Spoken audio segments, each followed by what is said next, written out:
নমস্কার, দেখছেন talk to Bangla. আমি অভিষেক রয়েছে আপনাদের সাথে। এই মুহূর্তে যে খবর নিয়ে উপস্থিত হয়েছি, দেশের প্রাক্তন প্রধান বিচারপতি ডিওয়াই চন্দ্রচূড় তার বিরুদ্ধে যে সিবিআই এনকোয়ারির একদম একটা দাবি উঠেছিল, সেটা কিন্তু আরো প্রবল হলো। তার কারণ রাষ্ট্রপতি তার দপ্তর থেকে সেই সিবিআই এনকোয়ারির দাবি সংক্রান্ত যে চিঠিটা, সেটা ফরওয়ার্ড করে দিয়েছিলেন ল ডিপার্টমেন্টের কাছে, এবং ল ডিপার্টমেন্টও কিন্তু সামগ্রিক এনকোয়ারিটা করে সেই চিঠিটা ফরওয়ার্ড করে দিয়েছে এখন ডিওপিটি, অর্থাৎ যে দপ্তরের ওপরে কিন্তু একদম রয়েছেন দেশের প্রধানমন্ত্রী। সুতরাং এই মুহূর্তে ডক্টর ডিওয়াই চন্দ্রচূড় তার কৃতকর্মের জন্য তার উপর সিবিআই এনকোয়ারি হবে কিনা সেটা কিন্তু এখন সময় বলবে। কিন্তু এই মুহূর্তে বেশ খানিকটা চাপে রয়েছেন তিনি, তার কারণ বর্তমান যে সিজিআই রয়েছেন বি আর গাওয়াই, তিনি আরও একটা সিদ্ধান্ত নিলেন যে ডক্টর ডিওয়াই চন্দ্রচূড় যে লোগোটা চেঞ্জ করেছিলেন সুপ্রিম কোর্টের, সেটাকে তিনি আবারও পরিবর্তন করলেন। এবং শুধু তাই নয়, একদম ন্যায়ের যে মূর্তি,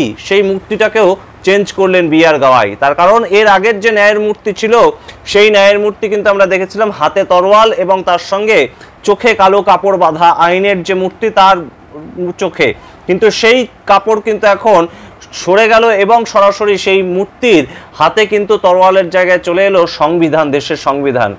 এই যে পরিবর্তন এবং তার সঙ্গে এই যে একদম ডক্টর ডিওয়াই চন্দ্রচূড়ের এগেনস্টে যে সিবিআই এনকোয়ারির দাবি, সেই সংক্রান্ত চিঠিটা ট্রান্সফার্ড হলো ডিওপিটি ডিপার্টমেন্টে। সেই সামগ্রিক ঘটনায় কিন্তু এই মুহূর্তে বেশ খানিকটা চাপে ডক্টর ডিওয়াই চন্দ্রচূড়। শুধু তিনি একাই নন, দেশের বিচার ব্যবস্থাও কিন্তু প্রশ্নচিহ্নের মুখে। সেই সামগ্রিক খবরের ডিটেলস আপনাদেরকে বলবো, অবশ্যই তার আগে talk to Bangla YouTube channel থেকে সাবস্ক্রাইব করে দিন। আমরা জানি কিন্তু ডক্টর ডিওয়াই চন্দ্রচূড় তার যে বিচার সময়কাল প্রধান বিচারপতি থাকাকালীন একটার পর একটা কিন্তু রীতিমতন গুরুত্বপূর্ণ রায় দিয়েছেন, যেটা কিন্তু মোদী সরকারের রীতিমতন পক্ষে গিয়েছে রায়গুলো।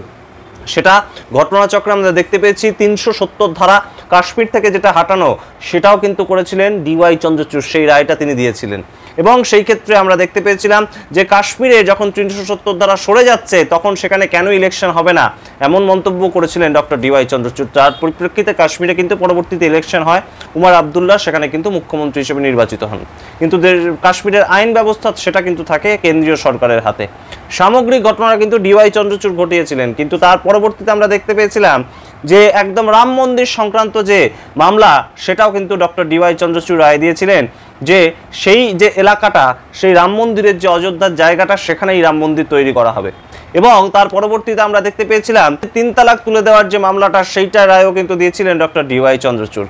সুতরাং বুঝতেই পারছেন, ডক্টর ডিওয়াই চন্দ্রচূড়ের আমলে কিন্তু একটার পর একটা যুগান্তকারী মামলার শুনানি হয়েছে, এবং সেই শুনানির প্রত্যেকটা রায় দিয়েছেন ঘটনাচক্রে তিনি ডক্টর ডিওয়াই চন্দ্রচূড়। এবং আমরা কিন্তু দেখতে পেয়েছিলাম যে একজন পাটনা হাইকোর্টের অবসরপ্রাপ্ত বিচারপতি, তিনি একদম রাষ্ট্রপতিকে চিঠি লিখেছিলেন ডক্টর ডিওয়াই চন্দ্রচূড়ের নাম নিয়ে, যে তিনি তার ক্ষমতার অপব্যবহার করেছেন। এবং শুধু তাই নয়, পক্ষপাত তুষ্ট বিচার করা হয়েছে তিস্তা সিতালওয়ারের কেসটায়। আপনাদের সামগ্রিক ঘটনাটা আরও একবার বলি, যে তিস্তা সিতালওয়ার একজন সাংবাদিক ছিলেন এবং তাকে ধরা হয়েছিল একদম গুজরাট থেকে।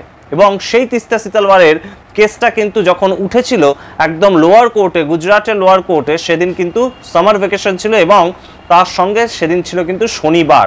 সামার ভ্যাকেশনের মধ্যে ঠিক যেমনভাবে একটা মাঝে মধ্যে কোর্ট বসে, ঠিক তেমনভাবেই বসেছিল। এবং সেই লোয়ার কোর্টে কিন্তু তিস্তা সিতালওয়ারের যে বেল, সেটা গ্র্যান্ট করা হয়নি। এবং সেই একই দিনে জুন মাসে 2023 সালে কেসটা কিন্তু নিয়ে মুভ করেন তিস্তা সিতালওয়ারের আইনজীবীরা হাইকোর্টে। গুজরাটের যে হাইকোর্ট, সেখানেও কিন্তু একদম আমরা দেখতে পাই তিস্তা সিতালওয়ারের কেসটা তারা বেল গ্র্যান্ট করে না। এবং একই দিনে কপিল সিব্বাল সেই মামলাটা নিয়ে আসে সুপ্রিম কোর্টে।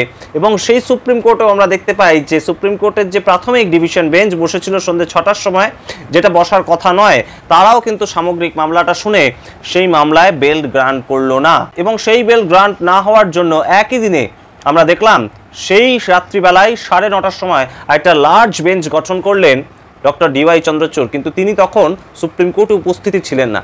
সেই পরিপ্রেক্ষিতে সেই বেঞ্চ, সেই লার্জ যে ডিভিশন বেঞ্চ, তারা শেষ পর্যন্ত বেল গ্রান্ট করা হলো তিস্তা সিতালওয়ারকে। এবং এই যে সামগ্রিক ঘটনা, এটাই কিন্তু একটা পক্ষপাত তুষ্ট আচরণ এবং ক্ষমতার অপব্যবহার করেছিলেন তিনি, এমন একটা অভিযোগ এনেছিলেন হাইকোর্টের, পাটনা হাইকোর্টের অবসরপ্রাপ্ত বিচারপতি। এবং সেই জায়গা থেকেই এই যে চিঠিটা লেখা হয়েছিল তার বিরুদ্ধে সামগ্রিক এনকোয়ারিটা কিন্তু করেছে একদম সরাসরি ল ডিপার্টমেন্ট, অর্থাৎ রাষ্ট্রপতি চিঠি যখন পেয়েছেন সেই চিঠিটাকে কিন্তু মুভ করে দিয়েছিলেন রাষ্ট্রপতি দেশের যে আইন ব্যবস্থা সংক্রান্ত যে ডিপার্টমেন্ট, ল ডিপার্টমেন্ট, সেইখানে। এখন যেটা খবর উঠে আসছে যে দেশের আইন ব্যবস্থা সংক্রান্ত যে দপ্তর তারাও কিন্তু সামগ্রিক চিঠিটার ভিত্তিতে যে এনকোয়ারি সেটা করা হয়ে গিয়েছে এবং তারা তার পরবর্তীতে সেই কেসটাকে আর নিজেদের হাতে না রেখে সেই চিঠিটা ফরওয়ার্ড করে দিয়েছেন ডিওপিটি, অর্থাৎ একদম প্রধানমন্ত্রী যে দপ্তরের মাথায় রয়েছেন সেই দপ্তরে কিন্তু ট্রান্সফার করে দেওয়া হয়েছে। এই ডিওয়াই চন্দ্রচূড়ের ওপর যে সিবিআই তদন্ত করার একটা নির্দেশ কিংবা করার একটা দাবি জানানো হয়েছে এই পাটনা হাইকোর্টের বিচারপতির পক্ষ থেকে, অবসরপ্রাপ্ত বিচারপতির পক্ষ থেকে সেই চিঠিটাকে। এবং এই মুহূর্তে আমরা জানি যে ডিওপিটি ডিপার্টমেন্টে কিন্তু একদম আইএএস অফিসিয়ালস যারা রয়েছে কিংবা দেশের সর্বোচ্চ আধিকারিক যারা রয়েছে এরকম সুপ্রিম কোর্টের প্রধান বিচারপতিদের মতন বিশাল বিশাল লোকেদের কিন্তু একদম সামগ্রিক বিষয়টা দেখা হয় এবং তাদের যদি কোনো অসুবিধা হয় অফিসের ক্ষেত্রে, তাদের বিচার ব্যবস্থা সংক্রান্ত যদি কোনো অসুবিধা হয় তাহলে সেটা কিন্তু দেখে ডিওপিটি ডিপার্টমেন্ট, যেটার মাথায় একমাত্র রয়েছেন দেশের প্রধানমন্ত্রী। এখন সামগ্রিক বিষয়টা দেশের প্রধানমন্ত্রী এবং ডিওপিটি ডিপার্টমেন্টের বাদবাকি আধিকারিকরা কিভাবে দেখেন এবং ডক্টর ডিওয়াই চন্দ্রচূড়ের কপালে কি সিবিআই এনকোয়ারি লেখা আছে সেটা এখন সময় বলবে। কিন্তু এই মুহূর্তে চিঠিটা যে ফরওয়ার্ড করা হয়েছে তার মাধ্যমেই কিন্তু দেশের বিরোধীরা বলতে শুরু করেছেন যে কোথাও না কোথাও তাহলে কিন্তু ডক্টর ডিওয়াই চন্দ্রচূড়ের বিরুদ্ধে ওঠা ক্ষমতার অপপ্রয়োগের যে অভিযোগটা তারা বারংবার করে এসেছিলেন সেই সময়কালে, তার বিচারপতি থাকার সময়কালে, সেটা কিন্তু কোথাও গিয়ে এই মুহূর্তে খানিকটা হলেও স্পষ্ট প্রমাণিত হচ্ছে। এই সামগ্রিক ঘটনা আপনাদের যেমন বললাম ঠিক তেমনভাবেই আপনাদেরকে জানাই যে একটা কিন্তু খবর উঠে এসেছিল যে ডক্টর ডিওয়াই চন্দ্রচূড় এই বছর 2025 সালের জুন মাসে এনএইচআরসি সেই ডিপার্টমেন্টের একদম অধ্যক্ষ হিসাবে একদম মনোনীত হবেন। কিন্তু সেই অধ্যক্ষ হিসেবে মনোনীত করবার জন্য একটা মিটিং ডাকেন দেশের প্রধানমন্ত্রী এবং সেই মিটিংয়ে সূত্র মারফত যেটা খবর উঠে এসেছে একদম সরাসরি লোকসভার বিরোধী দলনেতা রাহুল গান্ধী যেমন ছিলেন, রাজ্যসভার পক্ষ থেকে কংগ্রেসের পক্ষ থেকে মল্লিকার্জুন খাড়গেও কিন্তু ছিলেন এবং সরাসরি তীব্র বিরোধিতা করেন রাহুল গান্ধী যে এই ধরনের একজন ব্যক্তি যার এগেনস্টে এরকম একটা অভিযোগ উঠে এসেছে তাকে কোনোভাবেই কিন্তু এনএইচআরসির অধ্যক্ষের পদ সেটা দেওয়া এই মুহূর্তে সমীচীন হবে না। এবং তার পরিপ্রেক্ষিতেই কিন্তু যেটা খবর যে এই এনএইচআরসির বর্তমানে অধ্যক্ষের পদ পাচ্ছেন না ডক্টর ডিওয়াই চন্দ্রচূড়। এবং অন্যদিকে আমরা দেখলাম বিচারপতি বি.আর. গাওয়াই, প্রধান বিচারপতি বি.আর. গাওয়াই, তার যে সেট করে দেওয়া লোগো যেটা তিনি উন্মোচিত করেছিলেন সুপ্রিম কোর্টের লোগো হিসেবে সেটাও কিন্তু এখন সরিয়ে দেওয়া হলো, পাল্টে দেওয়া হলো। এবং তার সঙ্গে অবশ্যই উল্লেখ্য বিচারপতি বি.আর. গাওয়াইয়ের যে পরিবর্তন তিনি করলেন সেটা তার কারণ ন্যায়মূর্তির চোখ থেকে কাপড় সরে গেল এবং হাতে তলোয়ারের জায়গায় চলে এলো কিন্তু একদম দেশের সংবিধান, সেটা কিন্তু অবশ্যই গুরুত্বপূর্ণ।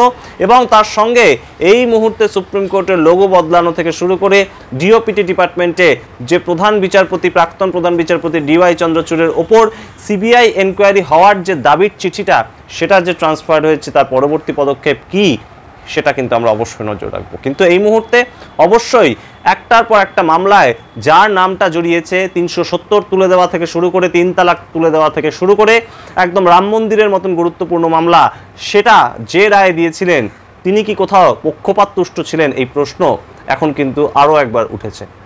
এই মুহূর্তে ডক্টর ডিওয়াই চন্দ্রচূড়ের বিরুদ্ধে যে বিভিন্ন অভিযোগগুলো উঠেছে সেগুলো কিন্তু অবশ্যই গুরুত্বপূর্ণ। এবং আপনাদেরকে আরও একবার মনে করিয়ে দিই যে এই ডক্টর ডিওয়াই চন্দ্রচূড়ের বাড়িতে কিন্তু গিয়েছিলেন দেশের প্রধানমন্ত্রী গণেশ পুজোতে, একদম পুজো করতে দেখা গিয়েছিল, সেই ছবি সামনে উঠে এসেছিল।